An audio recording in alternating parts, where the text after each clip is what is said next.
Yorick was this parson's name, and what is very remarkable in it, as appears from a most ancient account of the family, wrote upon strong vellum, and now in perfect preservation, it had been exactly so spelt for near. I was within an ace of saying 900 years. But I would not shake my credit in telling an improbable truth, however indisputable in itself, and therefore I shall content myself with only saying it had been exactly so spelt without the least variation or transposition of a single letter. For I do not know how long, which is more than I would venture to say of one half of the best surnames in the kingdom, which in a course of years have generally undergone as many chops and changes as their owners. Has this been owing to the pride or to the shame of the respective proprietors? In honest truth, I think sometimes to the one and sometimes to the other, just as the temptation has wrought. But a villainous affair it is, and will one day so blend and confound us altogether that no one shall be able to stand up and swear that his own great-grandfather was the man who did either this or that. This evil had been sufficiently fenced against by the prudent care of the Yorick's family. In their religious preservation of these records, I quote, which do farther inform us that the family was originally of Danish extraction and had been transplanted into England as early as in the reign of Horwendilus, King of Denmark, in whose court it seems an ancestor of this Mr. Yorick's, and from whom he was lineally descended, held a considerable post to the day of his death. Of what nature this considerable post was, this record saith not. It only adds that for near 2 centuries it had been totally abolished, as altogether unnecessary, not only in that court, but in every other court of the Christian world.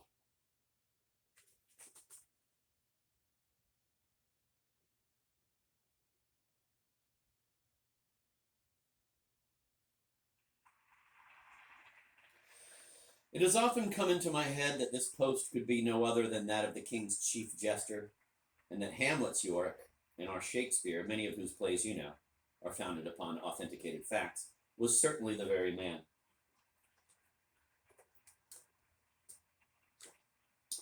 I have not the time to look into Saxo Grammaticus's Danish history to know the certainty of this, but if you have leisure and can easily get at the book, you may do it full as well yourself.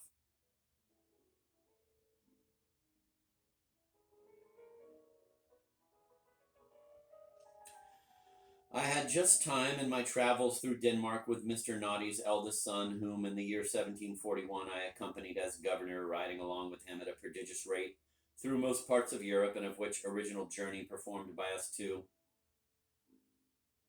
A most delectable narrative will be given in the progress of this work.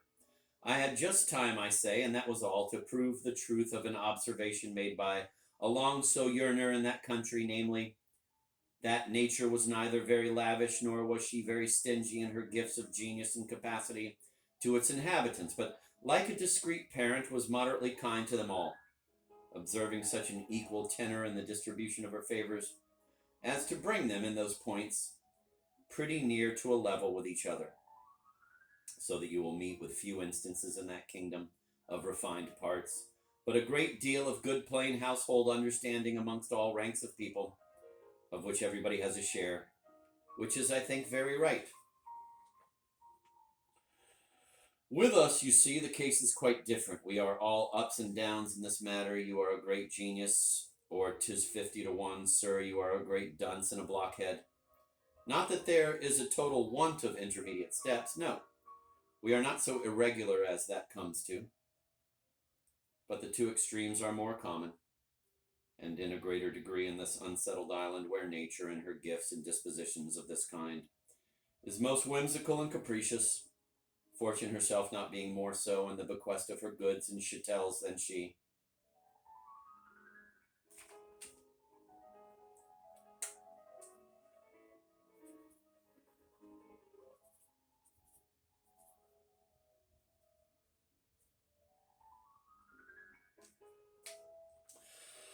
This is all that ever staggered my faith in regard to Yorick's extraction, who, by what I can remember of him and by all the accounts I could ever get of him, seemed not to have had one single drop of Danish blood in his whole Crassus. In 900 years, it might possibly have all run out. I will not philosophize one moment with you about it.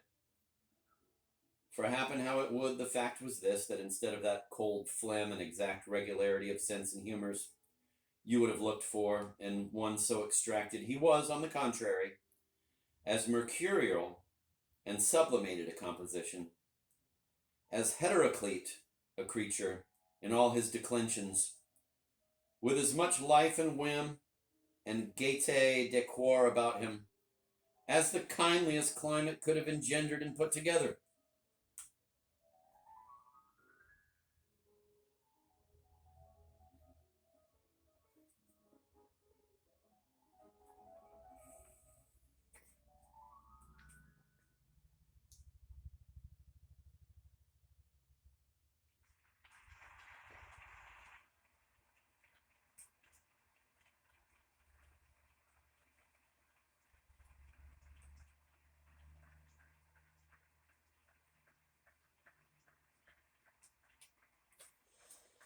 As the kindliest climate could have engendered and put together. With all this sail, poor Yorick carried not 1 ounce of ballast.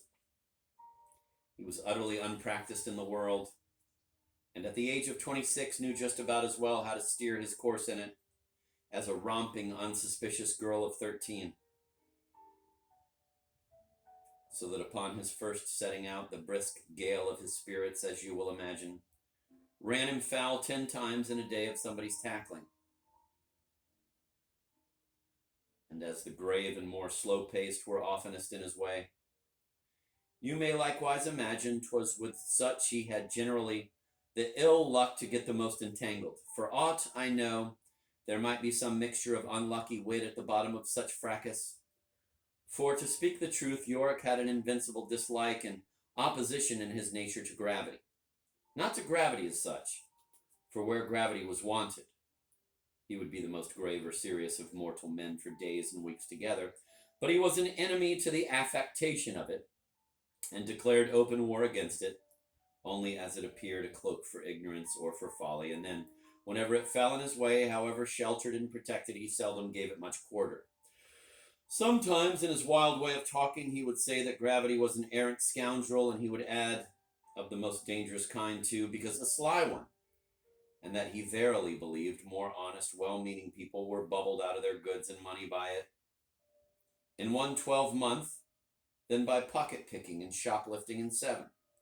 In the naked temper with a merry heart discovered, he would say there was no danger but to itself, whereas the very essence of gravity was design, and consequently deceit. 'Twas a taught trick to gain credit of the world for more sense and knowledge than a man was worth, and that, with all its pretensions, it was no better, but often worse, than what a French wit had long ago defined it.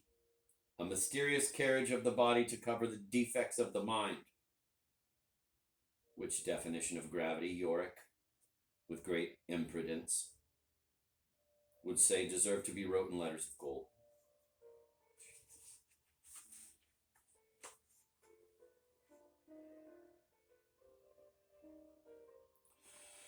But in plain truth, he was a man unhackneyed and unpracticed in the world, and was altogether as indiscreet and foolish on every other subject of discourse where policy is wont to impress restraint.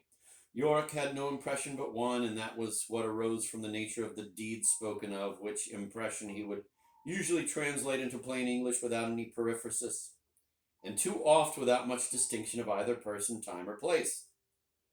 So that when mention was made of a pitiful or an ungenerous proceeding, he never gave himself a moment's time to reflect who was the hero of the piece, what his station, or how far he had power to hurt him hereafter. But if it was a dirty action, without more ado, the man was a dirty fellow, and so on. And as his comments had usually the ill fate to be terminated either in a bon mot, or to be enlivened throughout with some drollery, or humor of expression, it gave wings to Yorick's indiscretion. In a word, Though he never sought, yet at the same time as he seldom shunned occasions of saying what came uppermost. And without much ceremony, he had but too many temptations in life of scattering his wit and his humor, his jibes and his jests about him. They were not lost for want of gathering.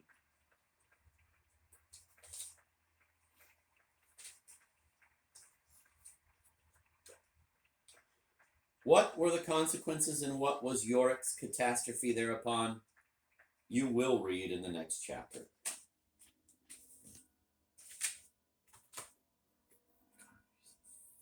Gorgeous.